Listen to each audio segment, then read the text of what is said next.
প্রস্তুতি চলছে মিষ্টি দইয়ের। দুধ জ্বালিয়ে নিয়েছি, ঠিক আছে। পুরো ভিডিওটা তোমাদের সাথে শেয়ার করব কি করে মিষ্টি দইটা সেট করি বা বানাই। তো চলো দেখা যাক, পুরো ভিডিওটা দেখো সবাই। আমার না খুব খারাপ লাগছে তোমাদের দেখি দেখি এগুলো করছি, জানি। চলছে মিষ্টি দইয়ের প্রস্তুতি। তো আমি কিছুটা চিনি দিয়ে দিলাম আমার পরিমাণ মতন। আর এই যে দুধ আমার অর্ধেক জাল একবার ফুটিয়ে নিয়েছি, ফুটিয়ে সর পড়ে গেছে। আর এখানে আমি ক্যারামেল তৈরি করতে দিয়েছি।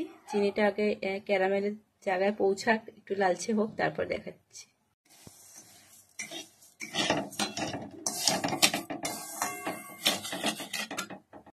এই হাঁড়িটা বাজার থেকে কিনে আনা হয়েছে। এই হাঁড়িটার ভিতরে আমি বসাবো।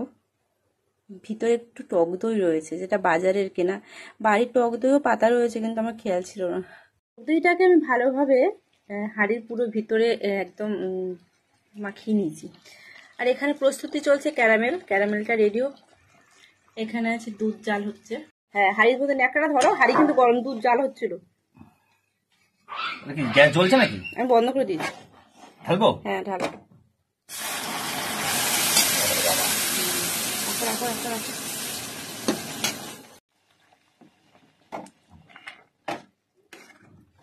দেবো? আরেকটা দাও। আছে আছে, সবটা দেবো আমি।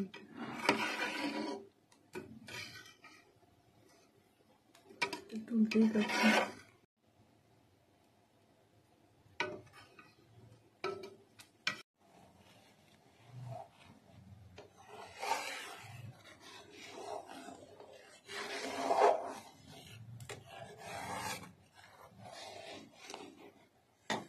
আমার দুধ ফুটছে।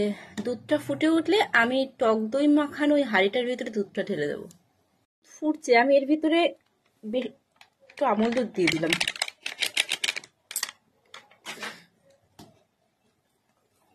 জাস্ট টেস্টটা দ্বিগুণ বেড়ে যাবে আমুল দুধে। আমার দইয়ের দুধ, মিষ্টি দইয়ের দুধ অলরেডি জাল হয়ে গেছে। গ্যাসটা অফ করে দিয়েছি। ফাইনালি দুধটা একটু 5 মিনিট রেস্টে থাকুক, তারপর এটাকে আমি হাঁড়িতে ভরবো। দইটাকে ট্রান্সফার করে দিলাম কড়াই থেকে এই মাটির হাঁড়িতে। তো এখনো দই হয়নি, যাই হোক।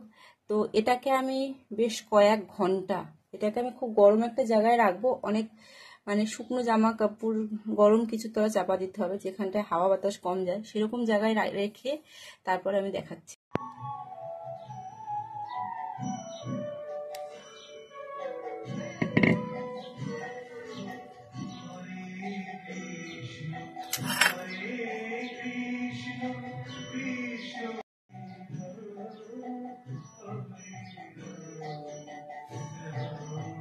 চিন্তা নেই, আবার সাকসেস হয়ে গেছি। আমি বানাবো, আমি খাবো, আর তোমরা দেখবে। খালি শোর।